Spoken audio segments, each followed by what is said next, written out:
Can Nigeria win the World Cup in 2026?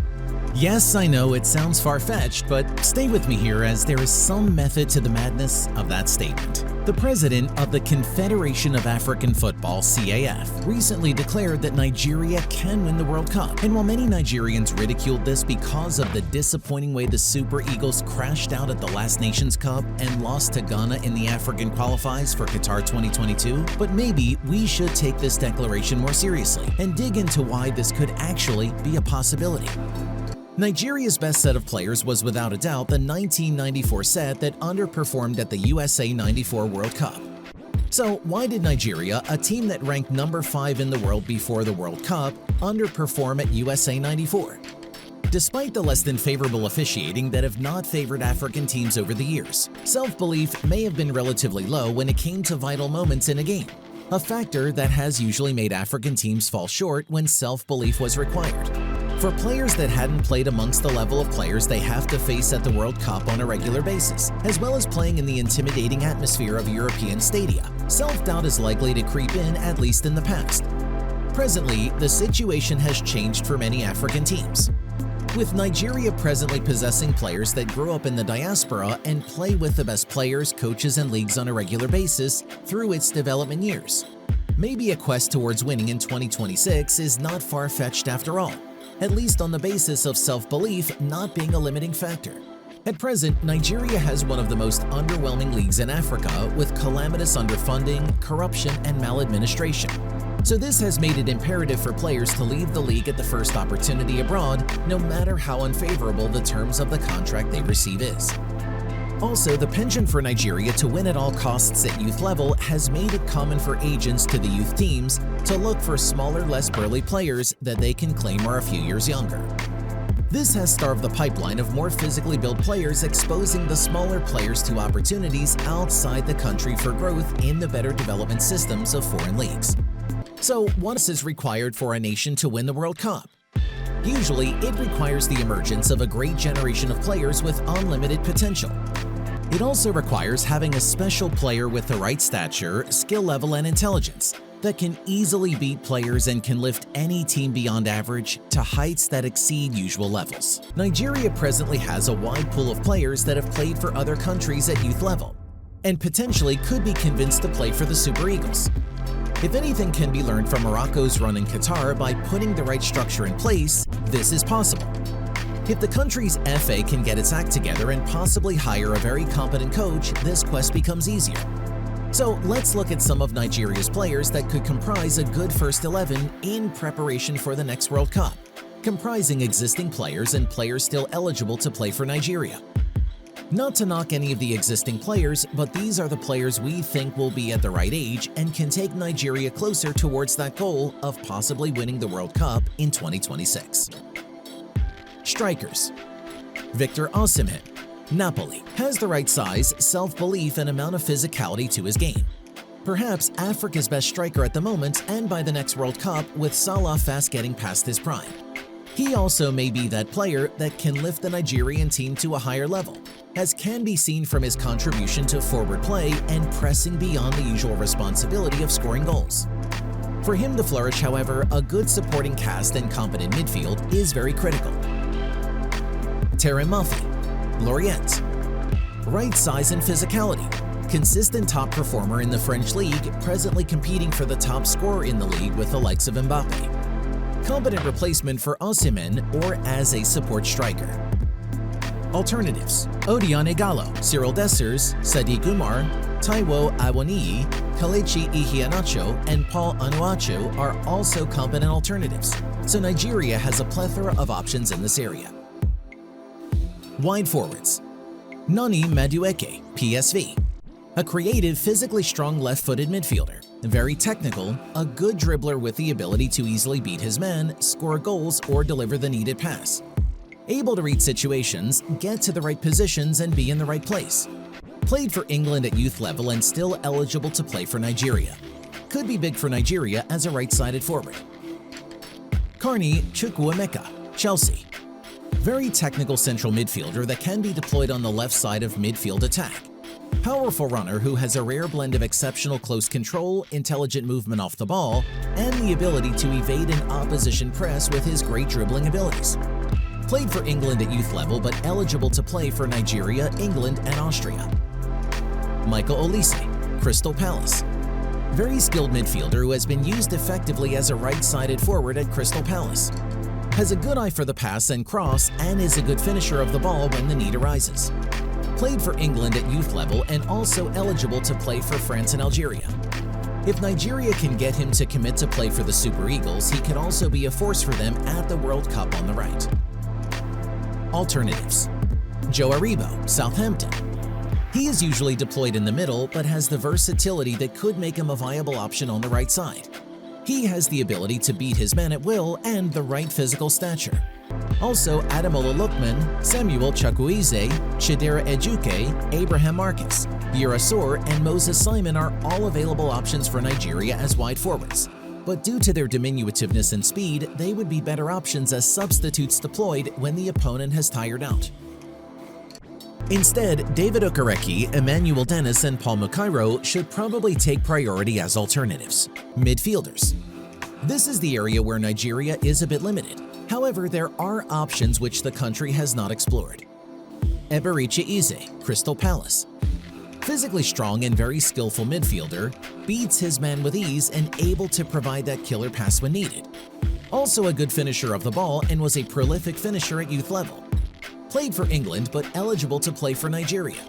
Has been courted by Nigeria for a while, and if he should make that plunge committing to Nigeria, then Nigeria's creativity problem should be effectively taken care of between him and Alex Iwobi. Alex Iwobi, Everton. He has recently come to his best form after the promise he showed at Arsenal to become about the most consistent top performer for Everton over the past year. He has added a new dimension to his arsenal by becoming a very efficient passer of the ball. He is also a good finisher, so is best employed behind the central strikers. Wilfred Ndidi, Leicester City. About one of the best defensive midfielders from Africa. Despite a recent drop in form due to a bout of injuries, if at his best is actually one of the best defensive midfielders in the world. Great ball winner and effective defensive shield in front of the central defenders. Rafael Onyedika, Club Brugge. Recently lost out signing for AC Milan, so he is seen as a big prospect for the future. Very underrated midfielder, a competent destroyer, technically gifted, and a possible foil for Wilfred Ndidi in the defensive midfielder role, but more technically gifted. Will also be a good option in a three-man midfield. Alternatives. Peter Atebo, Frank Onyeka, Innocent Bonke, Anayo Iwala, Chidera Ojuke.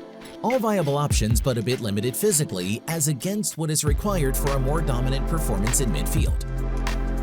Unexplored. Al-Hassan Yusuf, Antwerp, Obina Nwobodo, Cincinnati, Delebashiru, Watford, Michael Folarunso, Bari, Chuba Akpom, Middlesbrough, Defense, Zaidu Sanusi, FC Porto. One of the more consistent performers in the team, especially at club level, and a very good left back on his good day. Efficient defender and a good outlet for attacks through the left flank. Valuable experience playing regularly in the Champions League. Ola Aina, Torino. A good right back with the ability to easily beat his men to make contributions up front. Also a good crosser and passer of the ball. However, occasionally loses concentration defensively. May also be a good option as a right-sided attacker that falls back occasionally to support the defense. Calvin Bassey. Calvin gained recognition with his performance at Rangers FC. He is likely to improve through their established development structure. Versatile as either a left back or central defender, he does seem to lose concentration while on the left defense, with a tendency to go forward too often. With his ball control abilities and the eye for a good cross, it creates the impression he will also be good as a left-side attacker who falls back to support the defense as needed. Bright Asai Samuel. Competent defender that came into contention with a competent performance in the friendly with Portugal, but has always been a good performer since his time at QPR and continued. His performance in that friendly showed Nigeria what it had been missing at times when Ola Aina is absent, further buttressing the fact that there are options available in every area of the team that is a problem area for the Super Eagles. Caleb Okoli, Atalanta. Big, strong ball-playing defender that played for Italy at youth level. Has a good right foot, the size and the intelligence required to excel in central defense for the Super Eagles. Should be at the right age and experience level at the 2026 World Cup.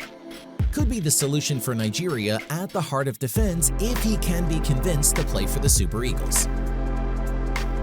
Jordan Turanariga, Gent. Big, strong central defender who played for Germany all through youth level. Former striker who is effective moving play forward as well as he is defending the back line. Known for his explosive power, which makes him difficult to pick up in defense before intercepting and attacking play. Could be the second part of the equation for Nigeria at the center of defense if he can also be convinced to play for the Super Eagles. Alternatives: Tosin Adarabioyo, Fulham. Tall, imposing and fastball-playing central defender that grew through the Manchester City youth. Very good in aerial duels, has good positioning and poses a threat in offense, especially with set pieces. Played for England at youth level and still eligible to play for Nigeria. The experienced Trustekong, Chidozie Awaziem, Semi Ajayi, and Kenneth Omeru are also alternatives, as well as Igo, Ogbu, Chima Okoroji, SV Sandhausen, and Bruno Onyemachi Boavista, who have not been explored as options. Goalkeepers. Perhaps the greatest problem area of the Super Eagles presently is the goalkeeping position. Since the departure of Vincent Enyama, Nigeria has gone through a perilous journey trying to find a new solution to its goalkeeping problems. From the catastrophic destruction of Carl Ikeme's career to the comedy of errors by Nigeria's present breed that led to our ouster from the last Nations Cup and non-qualification to Qatar 2022. It has been one struggle to another. Present options of Francis Uzoho and Maduka Okoye have shown they have lapses that may continue to cost Nigeria at critical times. And so other options like Sebastian Osigwe of Lugano and Arthur Okwonko of Arsenal should be considered. Options from the local league should also be considered based on merit. There has been a constant debate as regards what style of football Nigeria plays. In Nigeria's prime, it has always had strong physical players that were also technically gifted, so it could depend on just two players in central midfield and utilize the wings to break down the opponent's defense and throw in crosses for the striker to finish off. So typically, the 4-4-2 formation. Unfortunately, Nigeria has less physically intimidating players presently, and football has evolved over the years to such that wing play is less emphasized. The reason for Nigeria having such a wide selection of prospective players across the globe, but only a small pool of burly strong players, can be debated. But it is likely that the penchant for immediate success at youth level could be to stand a chance of winning the next World Cup. Nigeria must go all out to court undeclared players of Nigerian descent across the globe, as it can only do this with its best players. If it is to stick with its present pool of players, Nigeria must learn to be creative by employing a formation that suits the right situation. In midfield with lightweight players, it would require more men in midfield.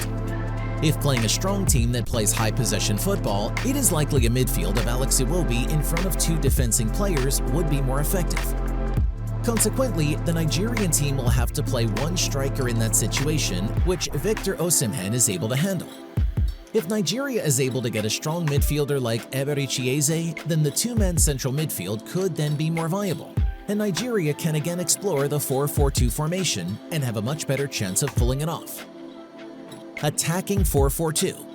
Sebastian Osigwe, Ola Aina, Caleb Okoli, Jordan Turanariga, Zaidu Sanusi, Nani Madueke, Rafael Onyedika, Eberichi Eze, Carney Chukwuemeka, Victor Osimhen, Terem Moffi.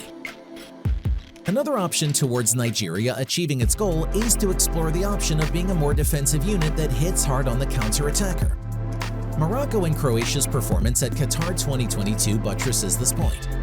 If you come up against a team that has individually superior players, on paper, there are options to beat that team beyond jostling to beat them offensively.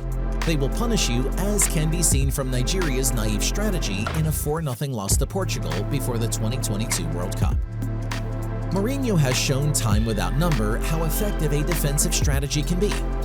The prior coach, Gernot Rohr, tried to instill defensive consciousness as a priority before offense, and was vilified for it. but the Super Eagles' majestic performance in the 4-2 defeat of Argentina in a November 2017 friendly shows how effective the later strategy can be.